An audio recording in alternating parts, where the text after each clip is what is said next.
About what they say, I don't feel anyway.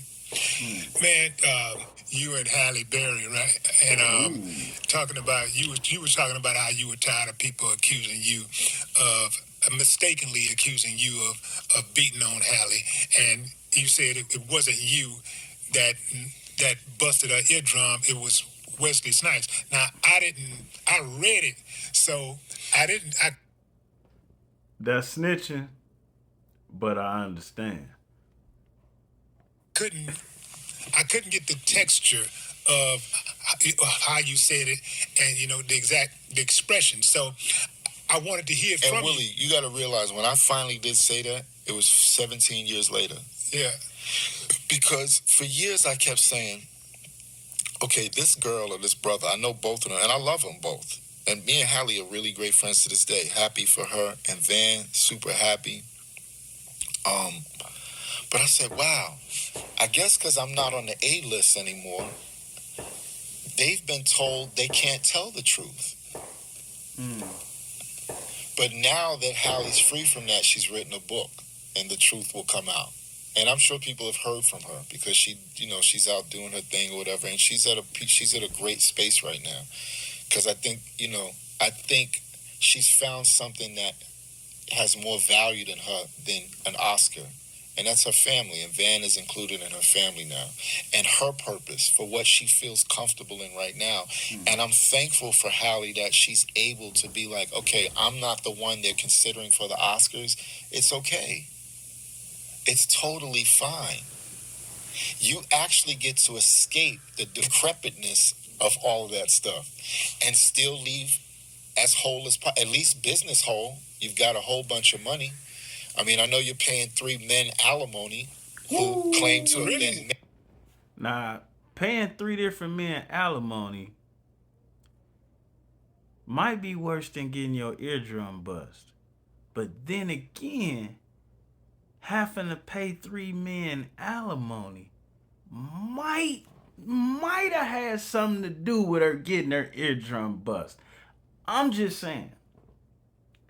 So that's 3 marriages, 1 relationship, and then now you in a new marriage. It might be safe to say Halle Berry's a loner. That's just my observation. And really? Yeah, but they want money from a woman. Halle Berry is paying 3 men alimony. I'm not putting my girl, right. my dear friend's business. I just think that you could tell Willie D wanted to hit that. Look, he made me drop my other phone. You see his face? Like, damn, I want to take care of this bitch, and she taking care of niggas. Crazy. When people start hearing, like, again, I'm dancing around because I've lived a long journey and I'm quiet a lot. So when I do get to talk, people are surprised at what comes out. But the same thing with I'll Be Sure. Like, I didn't answer what you said, and I want to. This nigga look like he could be Jason Lee's daddy. The Hollywood Unlocked dude. Let me quit. To do that. One person in the world alleges that I gave Puffy fellatio to get a record deal. Wow. In like 92. I came out in 89. I had a record deal in 88. And anybody who knows me knows that is ridiculous. And it's not the homosexual act that's the ridiculous part, because we're in the music business. Anybody, that's a person's choice. But that's ridiculous. I've lived my life totally. Again, if I were gay, I would be openly gay. So again, that wasn't even the emphasis of it. It was the other stuff that was said around it. Because again, now she's going on and on and on and on and on like she's sure. And what I'm trying to say is, like, I have friends who are just coming out the feds right now from when I first released the record, who would like to do nothing more than to show her who the fuck I really am. I'm like, bro, she's hurting. I'm praying for her. Because we got to make a different stand and a different choice at this time. If I'm really solid, how can what she say affect me? You know what? Woo! Now that was bars. It's nothing to even add to that. I just had to pause it to make sure you heard it. We all need to take that approach right there. If I'm really solid, how can what she has to say affect me? Man, now you just got a couple of extra human points from me. Because I'm going to tell you straight up, if somebody out there lying on me like that, bro, I ain't praying. If I pray for him, it's going to be the kind of prayer like, Lord, I pray this motherfucker go play in the traffic, blindfolded, in Houston rush hour traffic. Like, get him. Like, it's going to be that type of prayer. Like, slip on banana, bust your head, open to the white meat type prayer. No, because one time, because my son was so mad, I said, yo, let's just watch. I'm going to watch what she's saying. And when I saw her talk about eating someone's kids, and then someone revealed to me that she put her child's ashes in a raid, and I didn't want to watch that. What? But again, because again, might recognizes weakness. It really does. When you really have might, you recognize weakness. And I'm not into the kill. Like, for one, she's a girl. Right. And I said that with Hallie, like, I'm not into beating up girls. Am I perfect in my whole life? I've already said that. I made a record called I'm Not a Perfect Man, just so people can, like, bro, I'm definitely not perfect. But is that my get down? No. And there's a million other famous women that you could ask, is that my get down?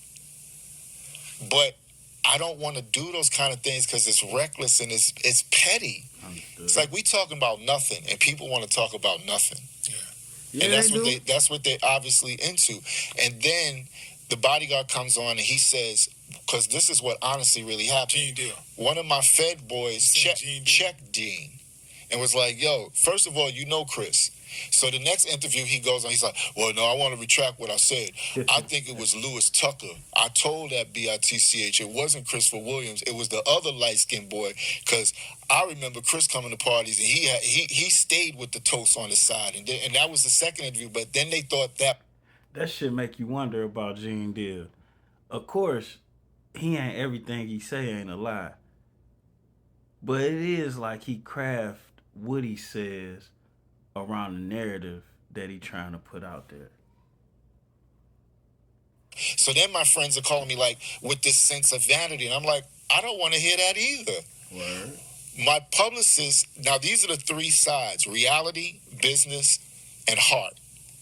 My publicist is like, I want to tell you the positive part of this. The only other people she talks about are A-list celebrities. They must miss you. Because you've talked about Latifah, Janet Jackson, LL Cool J, Puffy, every black A-list celebrity that's out right now. True. Like, she screamed, Mary's a fucking whore! When I saw that, I was like, damn. No, I don't even know her song, to be honest. Mm-hmm. My son played the record, and I honestly said, damn, she's talented. I felt bad going, good, but I had to be real and say, wow, I don't know her, but Jag is talented. Mm-hmm. So something must have happened in that situation that turned her out and turned her all the way up. And it really has nothing to do with me, because the girl has never put her eyes on me in her life. Actually, if I'd have met in the 90s, I would have fucked her.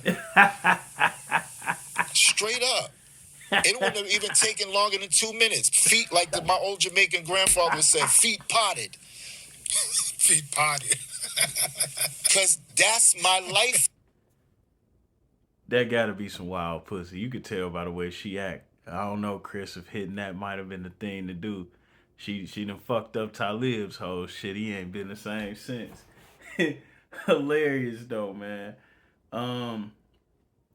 It's nothing for me to add or take away from this. I understand where Dog is coming from. That shit foul. But at the same time, it's the way the internet work. Everybody know there's no way Jaguar Wright could personally been in the room to know all the shit that she's spewing. But nonetheless, you put her on your channel, it's an easy 500,000 views for the day. And ain't no telling how many clickbacks months later based on the outrageousness of her statements. Not my business practice, but I never hate on how someone else practices business. And we out.